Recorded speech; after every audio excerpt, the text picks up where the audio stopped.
Would you stay silent? Or let revenge speak for you? Welcome to the stories on Shattered Vengeance. Step into a world where love turns dangerous, revenge feels inevitable, and every story drags you deeper into the shadows of desire, betrayal, and the human heart. Let's begin today's story. The Thanksgiving dinner table at my parents' house buzzed with family chatter when Dad decided to make his annual announcement about maximizing family assets. 23 relatives gathered around the extended dining room table, passing turkey and discussing everyone's latest achievements while I sat quietly at the end, still treated as the family's biggest disappointment. At 29, I was the sister who'd wasted her engineering degree on what everyone assumed was some failed tech startup, while my golden child brother Marcus, 32, had built what appeared to be a successful career as a commercial real estate broker. His BMW in the driveway and designer suits made the right impression at family gatherings. Before we dig into dessert, Dad announced, tapping his wine glass for attention, I want to discuss some important family business. The conversation quieted as relatives turned their attention to Dad's serious tone. He had the same authoritative manner he'd used when making major family decisions throughout our childhood. Marcus has been looking at investment properties to expand his real estate portfolio, Dad continued, and I think it's time we made better use of underutilized family assets. My stomach tightened. I had a terrible feeling about where this was heading. The little house Sarah lives in has tremendous potential, Dad explained, pulling out a folder of documents. With proper renovation and Marcus's professional management, it could become a significant income-generating property. Marcus beamed beside him, clearly aware of the plan. His wife Jennifer nodded enthusiastically, having spent years watching other family members achieve traditional success while I remained the family oddball. As the successful child, he deserves the property, Dad declared with paternal pride. Marcus understands real estate values and has the business acumen to maximize the investment potential. Aunt Patricia clapped her hands together. What a wonderful way to help Marcus build his portfolio. Uncle Robert raised his beer approvingly. Smart thinking, Tom. No point letting property sit stagnant when it could be generating returns. Dad opened his folder with obvious satisfaction. I've already had the property appraised. The current structure is worth about $180,000, but with proper renovation, Marcus estimates it could reach $280,000 in today's market. I stared at the paperwork in growing disbelief. Somehow, my parents had obtained an appraisal for a property they'd never owned. The timing is perfect, Marcus added confidently. The neighborhood is gentrifying rapidly. With my connections in commercial real estate, I can oversee renovations that will maximize appreciation. Marcus has already arranged for contractors to start next week, Dad continued. Kitchen renovation, bathroom updates, maybe knock out some walls to create a more modern floor plan. My blood ran cold. Brother started renovating my kitchen, I said quietly. You can't renovate that property, I said, my voice remaining steady despite the rage building inside me. Dad barely glanced in my direction. Sarah, I know change is difficult, but Marcus needs this opportunity. The house is wasted on someone who can't appreciate its investment potential. I appreciate it perfectly, I replied calmly.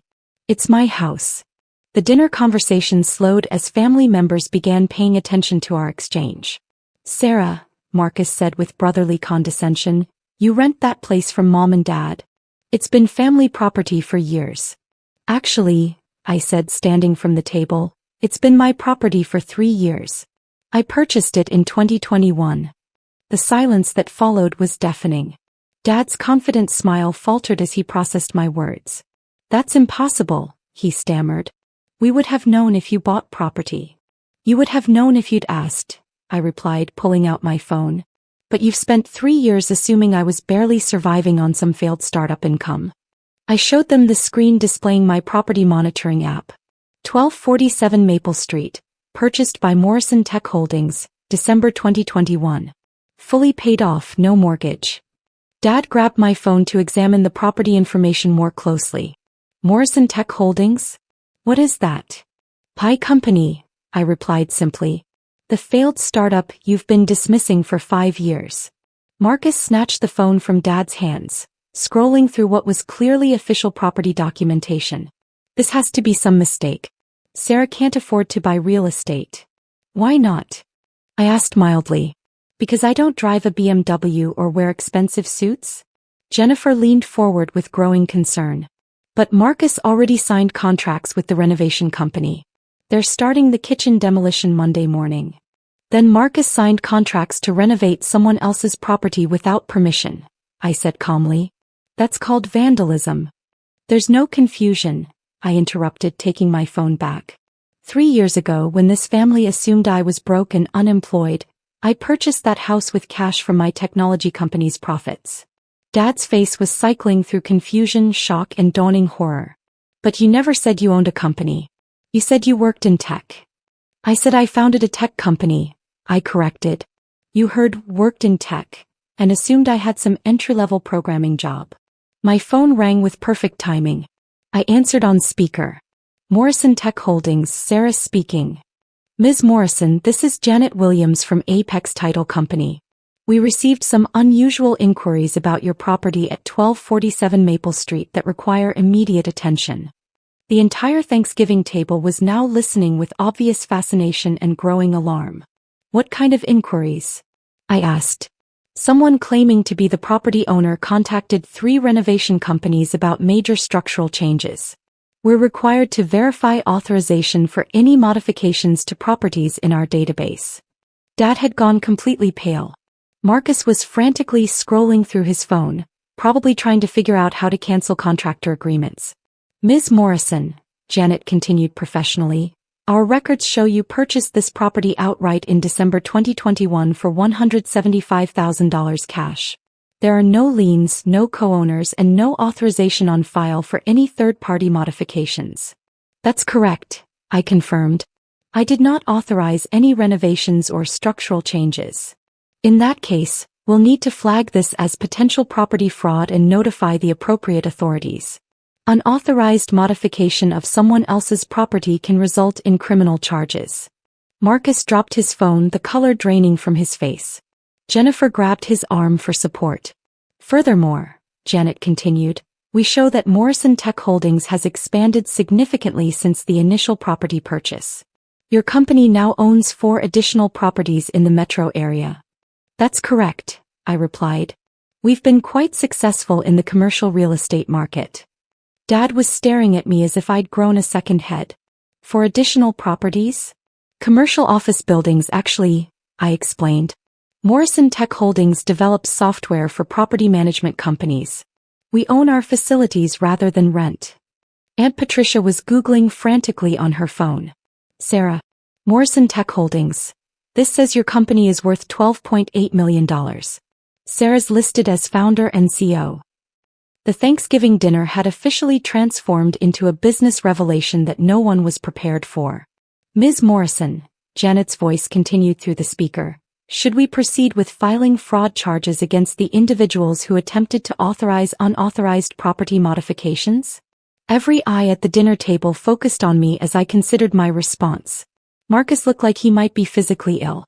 Janet, I said carefully, before I decide about fraud charges, could you clarify exactly what unauthorized modifications were planned? Certainly. According to the contractor inquiries, someone authorized complete kitchen demolition, bathroom renovation, and removal of 2 load-bearing walls. The estimated cost was $85,000, scheduled to begin Monday morning. Marcus made a choking sound. He'd planned to spend $85,000 renovating a house he didn't own. Ms. Morrison, Janet continued, I should mention that our automated monitoring system flagged this case because of your company's commercial real estate portfolio. Attempted fraud against property management company executives triggers enhanced investigation protocols. Dad was gripping his wine glass tightly. Sarah, honey, surely this is all a misunderstanding. No misunderstanding, I said firmly. You planned to give away my house and Marcus planned to destroy my kitchen. The only question is whether this rises to the level of criminal fraud. Actually, I continued, there's more to this situation that everyone should understand. I pulled out a folder from my purse. Janet, while I have you on the line, could you verify the other properties owned by Morrison Tech Holdings? Of course. You own the Maple Street residence, plus 4 commercial properties. The Morrison Tech Building on Fifth Avenue, the Heritage Office Complex on State Street, the Downtown Technology Center on Main Street, and the Riverside Corporate Campus. With each property name, more family members recognized buildings they'd seen around the city. Uncle Robert's accounting firm rented space in the Heritage Office Complex. "Wait," Uncle Robert gasped. "Sarah, you own my office building?" "I own several office buildings," I confirmed. Morrison Tech Holdings has become one of the largest commercial property management companies in the region. Marcus was Googling desperately on his phone. The Riverside Corporate Campus. That's that huge new development. That's worth millions. $47 million, I finished. We broke ground last year. The Thanksgiving revelation was getting more spectacular by the minute. Family members who'd been pitying my failed startup for years suddenly realized they'd been sitting with a multi-millionaire property mogul. "But why didn't you tell us?" Mom asked weakly. "I tried," I replied. "Every family gathering for 5 years I've mentioned my company's growth, our property acquisitions, our expansion plans. You've responded with suggestions that I find stable employment. Every time I mentioned property acquisitions or commercial development, you assumed I meant I was looking for a new apartment." Janet's voice returned through the speaker. "Ms. Morrison, given the scale of your commercial holdings, attempted unauthorized renovation constitutes felony fraud. We'd like to pursue full prosecution." Dad's successful Thanksgiving dinner was rapidly becoming a criminal investigation. The remainder of Thanksgiving dinner was consumed in awkward silence as relatives processed the revelation that their unsuccessful family member was actually a real estate mogul. Marcus spent the evening frantically calling contractors to cancel renovation projects he couldn't legally authorize. "Sarah," Dad said quietly as dishes were cleared, "I owe you an enormous apology. We had no idea about your success. You had no idea because you decided I was unsuccessful 5 years ago and stopped listening," I replied. Monday morning, Marcus's contractors arrived at my house to find a "no trespassing" sign and a security camera system I'd installed over the weekend. The renovation that was supposed to fund his real estate career instead nearly ended it when the state licensing board investigated his attempt to modify property without owner consent. The local business journal ran a feature story about Morrison Tech Holdings and its young founder who'd built a commercial real estate empire while family members assumed she was unemployed.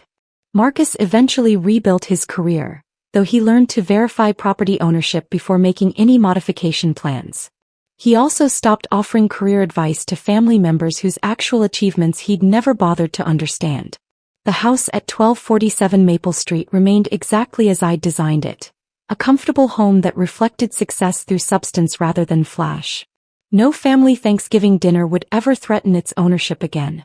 Dad learned to ask about my business developments rather than assume them, discovering that his unsuccessful daughter had created more jobs and generated more economic impact than anyone else in the family. The title company used our case in their training materials about property fraud prevention. The Morrison Tech Building on Fifth Avenue displayed a plaque, "Built by Morrison Tech Holdings," proving that success doesn't always announce itself.